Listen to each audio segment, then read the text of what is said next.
Saludamos al amable Radio Escucha de Opus 94 que nos acompaña como cada semana. Y hoy vamos a tener un programa, como lo habíamos prometido, sobre poesía, sobre la divulgación de la poesía y sobre las distintas formas de aproximarse a ella, que hemos hablado en otros momentos. Y por supuesto hay un tipo de poesía que es la que se puede compartir en estos espacios adecuadamente, que es aquella que se puede leer, que se puede más o menos entender. A veces requiere, por supuesto, de un ejercicio de comprensión más profundo por parte de quien lo lee. Y están los poemas que obviamente son producto del lenguaje o de otras experiencias personales a las cuales, pues para las cuales eso existe la crítica literaria, el análisis, los poetas del lenguaje o de como los quiere uno llamar, los experimentales, los de vanguardia. Pero para hablar un poco de la experiencia lectora de la poesía, es que hoy nos vuelve a acompañar, como lo ha hecho en el pasado, eh, mi amigo y amigo de usted también, Eduardo Romero. Eduardo, buenas tardes. Gracias, José Manuel. Bueno, qué gusto poder compartir una vez más con el auditorio un poco de poesía, pero además no solo de leer poemas, sino de darle razón a la poesía. Porque, bueno, por ahí está una conferencia de Borges en los años 50 que cita Benito Taibo, donde un periodista ahí malvibroso le pregunta a Borges al final de la conferencia, ¿para qué sirve la poesía? ¿No? Y Borges le contesta de una manera muy astuta, le dice que la poesía sirve para lo mismo que los amaneceres, para iluminarnos, para ayudarnos a encontrarnos a nosotros mismos. Por ahí lo pueden encontrar. Lo ha Este, dicho incluso, el propio Borges lo dice, no nada más en esa entrevista que mencionas, ¿Mm? también es conocida su respuesta en el sentido de para qué sirve el aroma del café, para qué sirve el color de las flores, etcétera, ¿no? Y hay muchas respuestas. Claro, aunque yo he encontrado algunas, bueno, no sé si las encontré, me llegaron o se me ocurrieron, pero realmente para mí también un poema, y ya lo hemos mencionado en este espacio, es una carta en una botella con un corcho arrojada al mar. De alguna manera pueden pasar 100 años o 200 o 400 hasta que alguien la encuentra, quita el corcho, saca la carta y la lee. O sea, es un mensaje a través del tiempo. Es una comunión entre el pasado y el presente. En una ocasión que leímos poemas de Sor Juana, había poemas que se aplicaban perfectamente a lo que estaba ocurriendo en ese momento, ¿no? También de alguna manera la poesía, pues por supuesto, deja una huella del signo de los tiempos, ¿no? Cosas que sucedieron, algunas están plasmadas en la poesía y ahí se quedaron y son una especie de cápsula del tiempo, ¿no? Poemas que mencionaron, no sé, al COVID-19 o poemas que mencionaron una tragedia o poemas que mencionaron alguna situación. Digo, hay poemas escritos acerca del fútbol, Sí, que obviamente, pues si el fútbol no existía hace 200 años como tal, no hay poemas de hace más de 200 años que hablen de fútbol. pero tenemos las odas de Píndaro que sí hablan de otros deportistas, por ejemplo, ¿no? Que se le puede considerar el padre fundador del poema elogioso al deportista. Exactamente, entonces ahí está en esa cápsula del tiempo. Píndaro en su tiempo con los deportes que en ese momento causaban emoción, expectación entre la gente y hay poemas actuales que hablan del fútbol actual. De alguna manera esas cápsulas del tiempo pues se quedan ahí pero regresan y a veces regresan justo en el momento en el que pegan, ¿no? Como cuando García Lorca escribe no, Miguel Hernández a los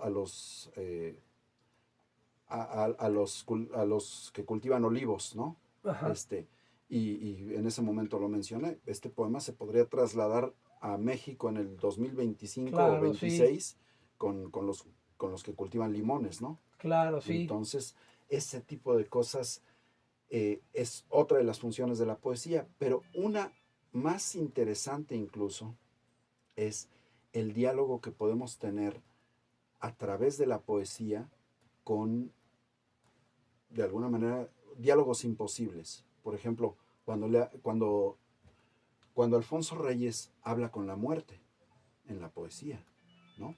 Cuando Cesare Pavese habla acerca de cómo va a ser la muerte cuando llegue, ¿no? Ujú. Entonces, esos diálogos imposibles solo se pueden dar a través de la poesía. Si se dieran de otra manera, pues prácticamente estarías loco de atar. O sea, si dijeras, es que hablé con la muerte el día de hoy, pues una persona cuerda y sana te diría, está bien, suerte, estás medio tocado, pero no. La manera de hacer ese diálogo con la muerte, con Dios, con tus antepasados, con tus hijos nonatos o con quien sea, a futuro o lo que sea, es a través de la poesía, es a través de la literatura. Bueno, no necesariamente la poesía, puede ser cuento, puede ser novela, pero yo creo que se da mucho mejor en la poesía, ¿no? Claro. ¿Por qué no nos pones algún ejemplo de esto que estamos comentando para que el público que nos acompaña se dé una idea? Probablemente usted ya la tenga, pero nunca es nada, no hay nada mejor que oír un ejemplo. Claro. Pues mira, para quien, digo, no es necesario recordar la fecha exacta, pero fue el 28 de noviembre de 2016, cuando el vuelo 2933 de la mía, este, que llevaba al equipo de fútbol chapecoense, Ujú. se estrelló y con 71 muertos en el Gordo, en el Cerro El Gordo, en Colombia. Bueno, a lo mejor hoy en día muy poca gente se acuerda y a lo mejor el único que escribió un poema al respecto fue Pedro Poitevin. Y Pedro Poitevin escribió un soneto estremecedor acerca de ese suceso.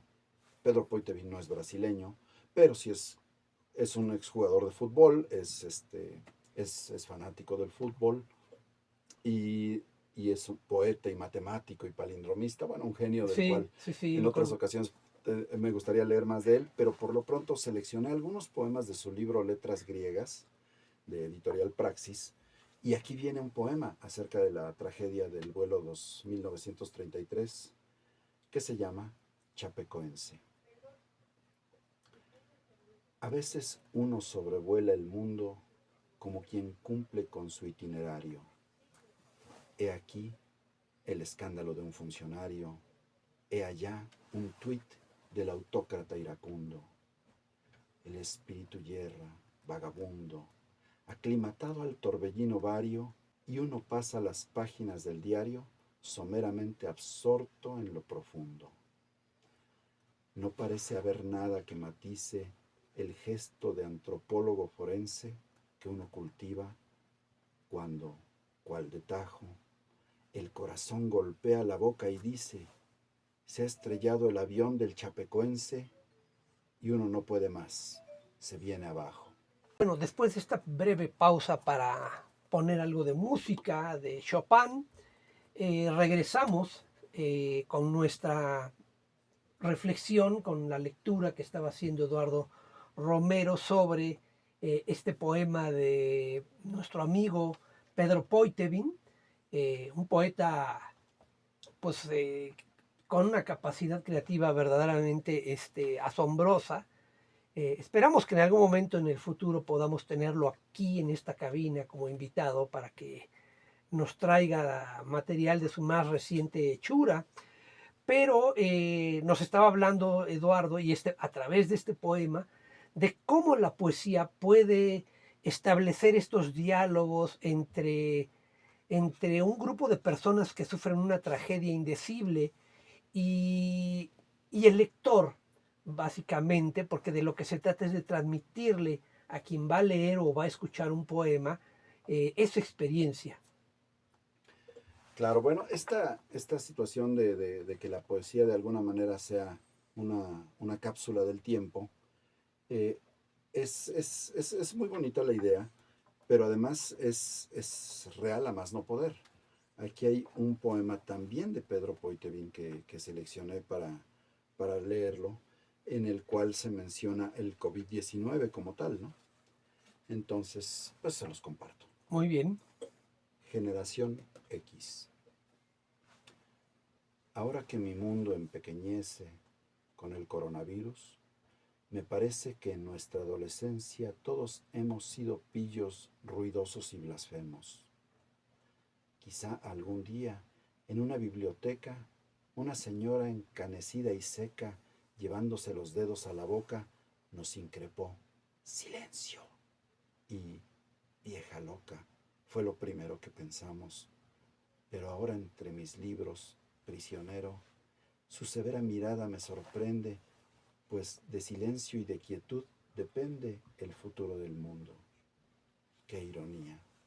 Señora, la recuerdo todavía.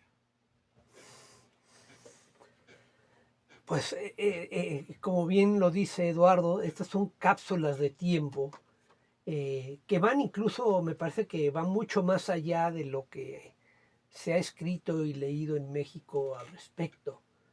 Tiene una capacidad de síntesis y que exige del lector, por supuesto, entender a profundidad, es decir, no es una descripción vana o superficial, sino que hay una comprensión de un asunto muy complejo y muy difícil, puesto en verso, sobre todo en la forma específica que escoge Pedro Poitevin, que son los sonetos, y que además, bueno, él los maneja de una manera, con una habilidad técnica verdaderamente espectacular.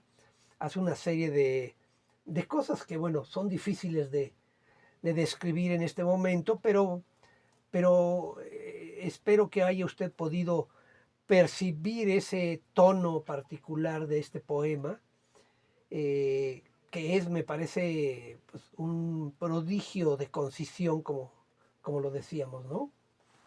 Claro, bueno, y otra de las funciones que tiene la poesía es tener pues un diálogo con los maestros, ¿no? De alguna manera puedes escribir un soneto para conversar con Sor Juana o con Quevedo, o de alguna manera darle respuesta o seguimiento, ¿no?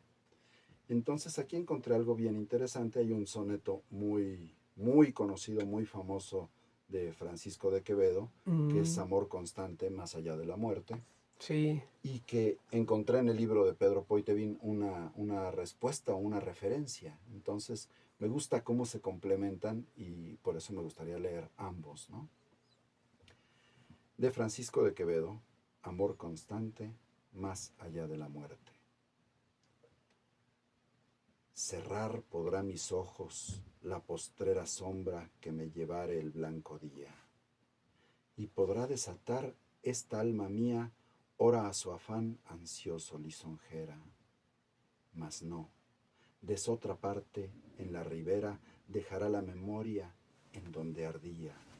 Nadar sabe mi llama el agua fría y perder el respeto a ley severa. Alma a quien todo un dios prisión ha sido, venas que humor a tanto fuego han dado, médulas que han gloriosamente ardido, su cuerpo dejará, no su cuidado. Serán ceniza, mas tendrán sentido, polvo serán, mas polvo enamorado.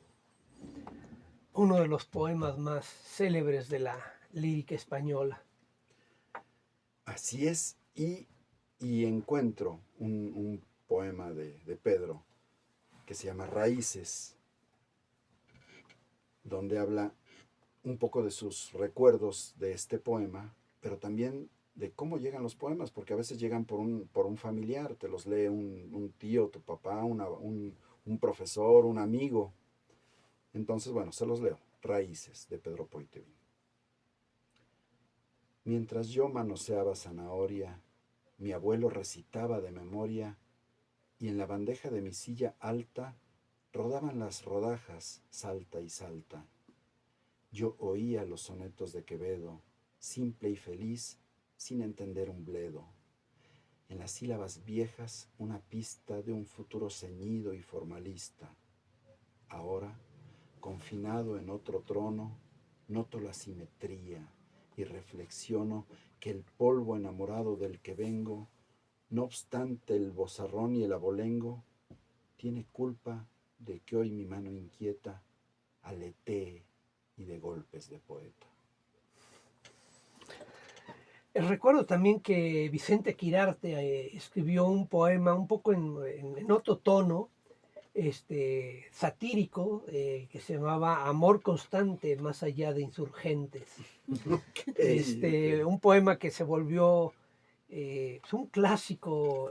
Yo lo suelo llamar esa clase de poemas como clásicos instantáneos, cuando a alguien se le ocurre una idea tan buena que uno como lector lo único que puede pensar es, ¿por qué no se me ocurrió a mí? Claro, Pero claro. sí, ese diálogo es importante y muestra esos vínculos, porque bueno, cualquier poeta que empieza a escribir, por supuesto que lo puede hacer por una cuestión interna necesaria de expresar un sentimiento, una tristeza, una alegría, pero si no tiene un contacto con la tradición, y ese contacto simplemente implica saber por lo menos pues lo que la mayor parte de la gente considera es la poesía, ¿no? Una estrofa con versos rimados, que tú recordarás, Eduardo, que alguna vez cuando presentamos un libro, uno de mis libros en una feria del libro, alguien me reclamó Ah, sí, del público que por qué mis poemas no tenían rima. claro, Muy enojado, ¿no? Porque decía, ¿por qué eso que usted leyó dice que es poesía si no tiene rima, no tiene métrica? claro. Aunque sí tenía métrica, pero Sí, no la convencional, ¿no? no, y no es fácil a veces escucharla cuando se lee, Claro, ¿no? Pero bueno, estas hermosas cápsulas del tiempo que de alguna manera se quedan en la poesía, me llevó a este otro poema de Pedro, en el cual yo recuerdo que al principio de que el Internet estaba crece y crece y crece, por ahí un funcionario norteamericano, creo que fue el secretario de Estado, no fue el presidente, fue un secretario de Estado, probablemente en el gobierno de Obama o de Bush, bautizó al Internet como la supercarretera de la información. No sé si recuerdas creo que sí. ese término. El término probablemente lo escuchaste. Sí, Fue creación de un funcionario del gobierno de Estados Unidos al referirse al Internet. Bueno, pues después se habló entonces de la era de la información. Y, sí, y creo hoy, y hoy, que es un término que inventó Manuel Castells, creo. ajá, y hoy en día estamos en la era pues de la desinformación. Sí, Pero, llegamos al otro extremo. claro, entonces aquí hay un poema de Pedro en el cual retrata muy bien, con mucho ingenio, esta situación. Y se llama La era de la información ha muerto. La era de la información ha muerto. Poco importan teorema y corolario. Todo es mentira ahora. Todo es cierto. Tú navegabas y buscabas puerto, y ahora el mar no es mar, es escenario. La era de la información ha muerto. Tan pronto el meme le clavó al rey tuerto su socarrón cuchillo mercenario, todo es mentira ahora. Todo. Es cierto que la razón fallaba, que el experto tecnócrata era un ruin utilitario. La era de la información ha muerto. Y a la deriva, y solo has descubierto que todo puerto es puerto imaginario. Todo es mentira ahora, todo es cierto. Así que tú, cabrón audaz, despierto, transmite el virus, deja un comentario. La era de la información ha muerto. Todo es mentira ahora, todo es cierto.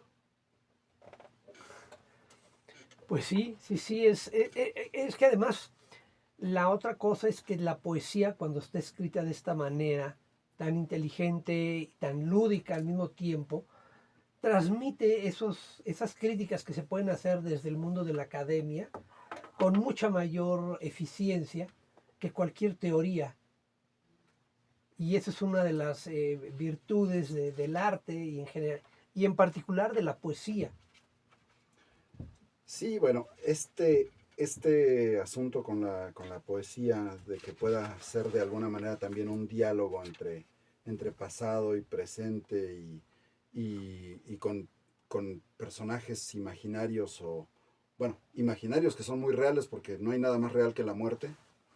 Este, Me gustaría leer ese poema famoso de Cesare Pavese, Ujú. este, en el cual de alguna manera habla de la muerte, pero además, bueno, Cesare Pavese pues tuvo un final trágico, este, como muchos saben, pues se quitó la vida, pero, pero bueno, aquí también siempre que hablo de poemas que tienen que ver con poetas suicidas, que hay varios, es que la gente que de alguna manera tenga esa presión sobre su vida, pues por supuesto que hay manera de conseguir ayuda, hay líneas de ayuda y no hay que tomarse las cosas tan literales, ¿verdad? Entonces, de Cesare Pavese, en una edición de la UNAM, de colección de poemas y ensayos, les comparto, vendrá la muerte y tendrá tus ojos. Vendrá la muerte y tendrá tus ojos. Esta muerte que nos acompaña desde el alba a la noche, insomne, sorda, como un viejo remordimiento o un vicio absurdo. Tus ojos serán una palabra inútil, un grito acallado, un silencio. Así los ves cada mañana cuando a solas te inclinas hacia ti en el espejo. Oh querida esperanza, ese día también sabremos que eres la vida y eres la nada. Para todos tiene la muerte una mirada. Vendrá la muerte y tendrá tus ojos.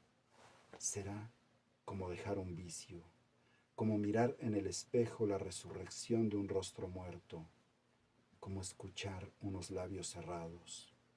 Nos hundiremos, mudos, en el remolino. Un poema estremecedor. Y yo recuerdo que cuando estudié italiano en la Dante Alighieri, mi tesina de graduación fue justamente sobre este libro. Este poema es el que le da título al libro, Verrà la morte, avrai i tuoi occhi. Y sobre eso fue mi tesina, sobre sobre este poema y sobre, pues bueno, me vino ese recuerdo que ya yo ni me acordaba, no sé ni siquiera dónde está esa tesina. Uh-huh. Pero bueno que estas cápsulas de tiempo siempre terminan regresando. Claro, por supuesto. Y además, Alfonso Reyes, nuestro mexicano universal, Alfonso Reyes, escribió en 1951, más o menos por la misma época que Cesare Pavese, escribió Visitación. Ujú. Y se los comparto. Ya estamos en ese tren, vamos. Soy la muerte, me dijo. No sabía que tan estrechamente me cercara, al punto de volcarme por la cara su turbadora vaharada fría. Ya no intento eludir su compañía, mis pasos sigue transparente y clara, y desde entonces no me desampara ni me deja de noche ni de día. Y pensar, confesé, que de mil modos quise disimularte con apodos entre miedos y errores confundida. Más tienes de caricia que de pena. Eras alivio y te llamé cadena. Eras la muerte y te llamé la vida. Uno de sus poemas más célebres. Sí, y fíjate de Cesare Pavese, probablemente no sé, el suyo no sé dónde lo escribió, si en Estados Unidos, porque Cesare estuvo un buen rato en Estados Unidos. Alfonso Reyes, pues en Monterrey. Y aquí tengo uno pequeñito de Pedro, que se llama Invocación. De Pedro Poitevin, Invocación. Vamos a caminar, querida muerte. Tenemos que charlar frente a la playa. Antes de que tu aliento me despierte, vamos a caminar, querida muerte, ni tango, ni ajedrez, ni beso inerte, ni suspiro de invierno, ni batalla. Vamos a caminar, querida muerte, tenemos que charlar frente a la playa. Regresamos de la pausa con música de Mozart. Y bueno, como ustedes habrán visto y escuchado, el tema de la muerte, pues por supuesto, siempre ha sido parte del imaginario poético, desde Homero hasta nuestros días. Eh, las tres grandes estancias del gran poema de Dante, la Divina Comedia, pues evidentemente son viajes imaginarios, pero son también diálogos con quienes están en el infierno, en el paraíso y en el purgatorio. Y es un tema recurrente en la poesía. Obviamente para quienes nos oyen en la estación, pues solamente quiero hacer la aclaración para quienes nos ven en el canal de YouTube, que obviamente la música no la podemos poner porque si no nos bloquea la plataforma, pero para quienes nos oyen, pues bueno, la música es parte de este espacio y obviamente esta es una estación de música y tiene que haber música en el programa, ¿verdad? Pues mira, este diálogo poético en el cual se viaja en el tiempo, pues obviamente también rodó la piedra hasta nuestro querido Juan Bautista Villaseca, del cual hemos ya hablado en varias ocasiones. Y, y de alguna manera también, bueno, pues Villaseca tiene unos poemas muy estremecedores acerca de la muerte y cosas así, pero también acerca, pues de alguna manera del, de la culpa, ¿no? No sé qué tanta culpa haya cargado. Cada persona carga con culpas de las cosas que haya hecho mal en su vida o que haya sentido que hizo mal, aunque no las haya hecho mal. Pero con Juan Bautista Villaseca rebota este tema y rebota no como una pelota, sino como una bola de demolición. Entonces les voy a compartir un poema que se llama Hoy, tal vez este día. Hoy me salgo a vivir y me difunto, amotinado en la región del duelo. Hoy, para andar de pie, bajo del vuelo junto a mis puños, junto al pueblo junto. Ahora no quiero el llanto por asunto, no me quiero tocar porque me duelo. Estoy como quemándome en el hielo, condenado a la bala con que apunto. Ha peinado las cárceles la escoba, para los niños no parió la rosa. Hoy el amor no fecundó una alcoba. Déjame entonces el fusil que llevo, porque no hay tiempo de cavar la fosa. Voy a morir para vivir de nuevo. Bueno, Villaseca es uno de esos poetas excepcionales que se dan una vez cada siglo. Yo creo que solamente García Lorca se le puede comparar en México a Villaseca por la hondura de su expresión. Eh, Esperemos que próximamente podamos tener una edición de su obra poética que he recopilado a lo largo de los años. Esto que nos leyó Eduardo es parte de algunas ediciones que tuve a bien a rescatar.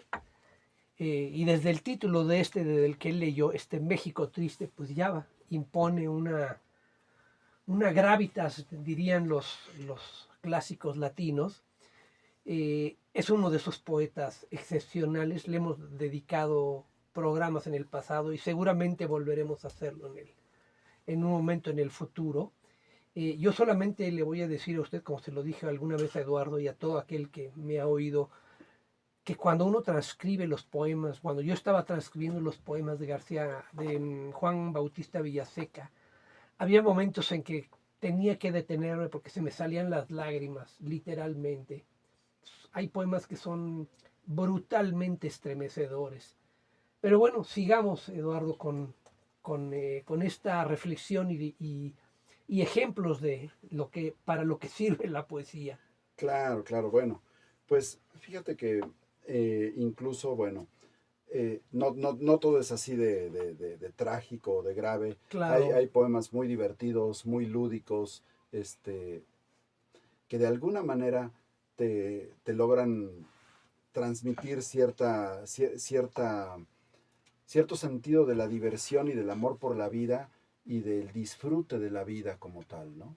Entonces, bueno, aquí tengo uno de un poeta que la gente lo conoce mucho más, no por la poesía, sino por la música, que es Joaquín Sabina, pero que Joaquín Sabina es un poeta hecho y derecho, tiene libros completos de poesía, y este libro de Joaquín Sabina que tengo en las manos es un libro que trae 100 sonetos reunidos de Joaquín Sabina de Visor Libros.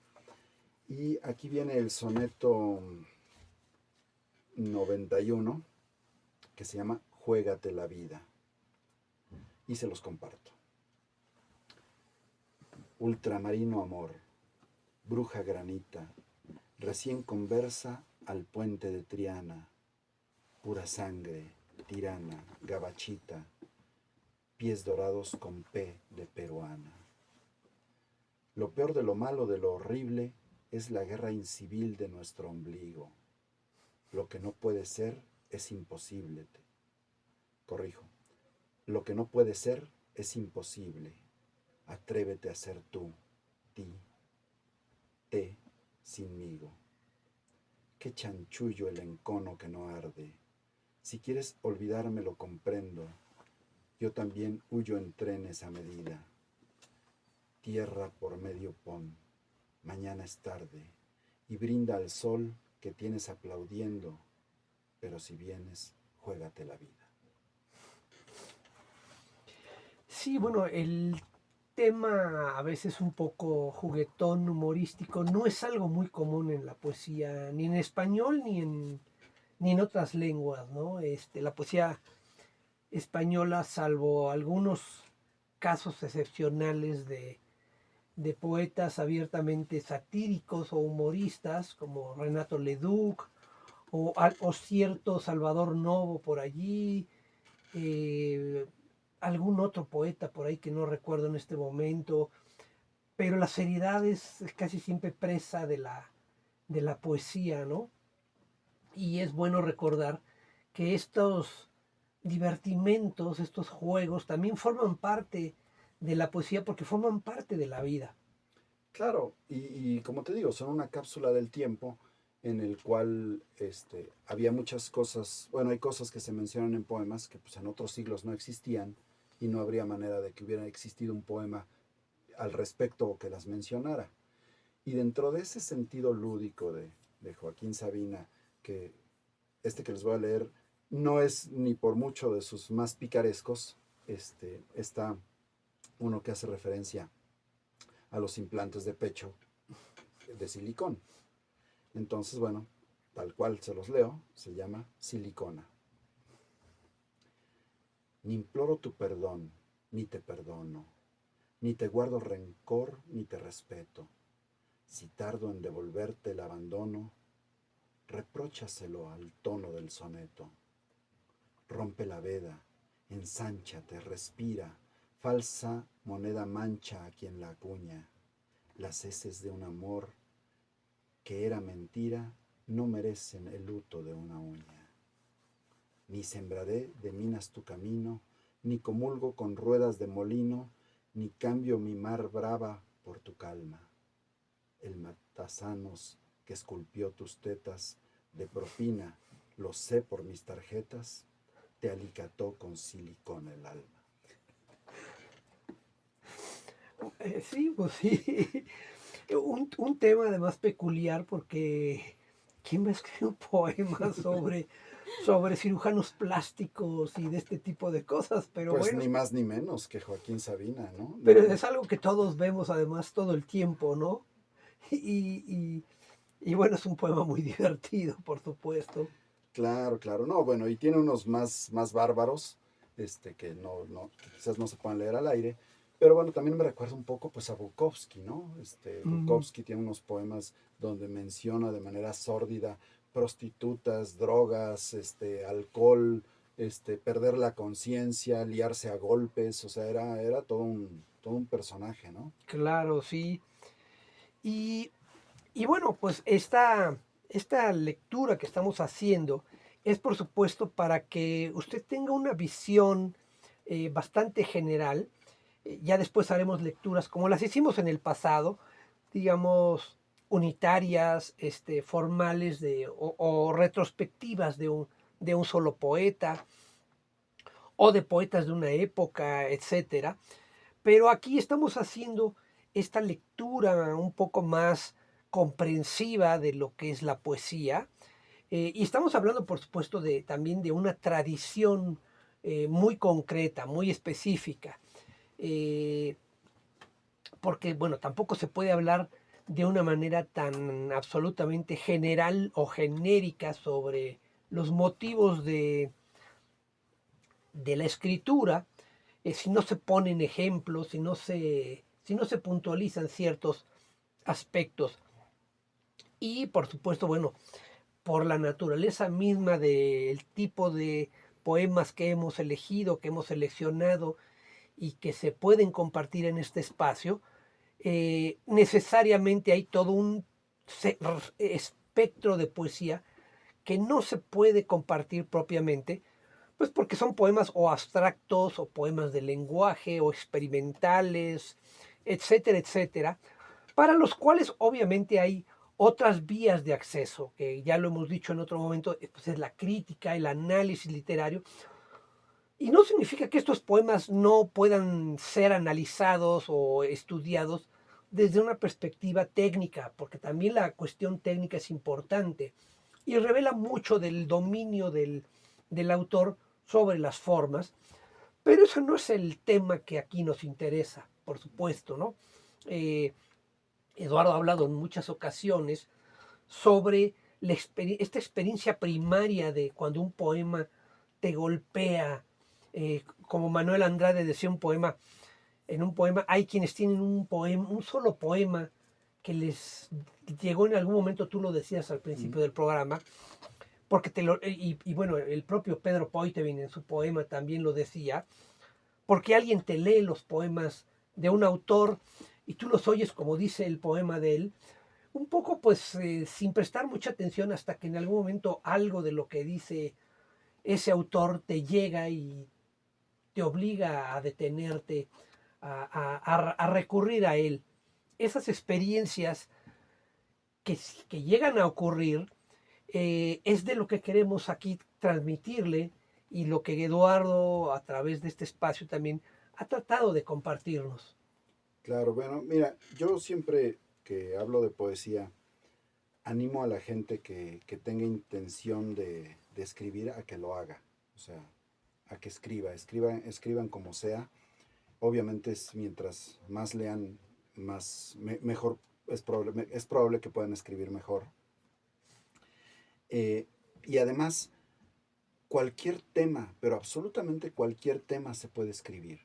O sea, se puede escribir sobre erotismo, sobre la guerra, sobre la injusticia, sobre política, sobre negocios, sobre fútbol, sobre lo que sea, ¿no? Cualquier tema, mientras lo puedas poner en palabras, se crea poesía, se crea literatura al respecto, ¿no?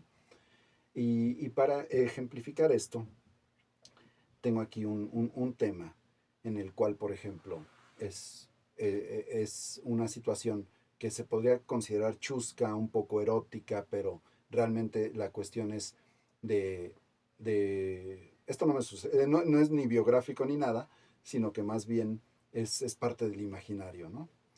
Es de un hombre que está tan enamorado de su mujer que se la pasa videograbándola, ¿no?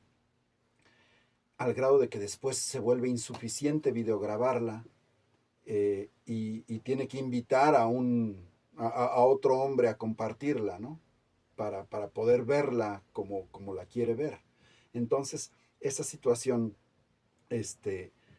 cuando yo me la imaginé, dije, ¿cómo la puedo recrear en poesía sin que suene ni vulgar ni burda? ¿Qué, hacia dónde hay que escarbar, ¿no? Entonces se me ocurrió que hay que escarbar hacia los sentimientos de los personajes, ¿no? No hacia los actos, sino a los sentimientos. Entonces les voy a compartir un poema, pues sí, de un servidor, escrito en el 2024, que se llama Tres de Corazones. Necesitaba verla desde afuera. Filmarla ya no era suficiente. Era pecado en un rostro inocente. El amor siempre encuentra la manera, aun si la manera es diferente. Y así, sin importar lo que sintiera, consintió que alguien más la desvistiera para poder mirar tras de la lente. Y a través de otro hombre, quien dijera, la llama del amor volvió a su lecho, Prometeo jalando su cabellera. Tres corazones bajo el mismo techo. Prometeo es un ladrón insatisfecho y la mujer no es roca ni madera. Un tres de corazones marca el paso de la reina febril y apasionada que sueña en su cansancio, desmayada, con más sexo, más hombres, más y más, o ¿acaso no hay final de su lujuria? Agotada entre sus sábanas rosas, desea estar en las manos prodigiosas de un nuevo o viejo amante, y en su furia quizás tome a los dos, y luego vuelva al cuarto en que también es prisionera del instinto del otro, de la selva, del abuso, del tiempo, de los celos que rompen y muestran su verdadera vocación de prender fuego a los cielos.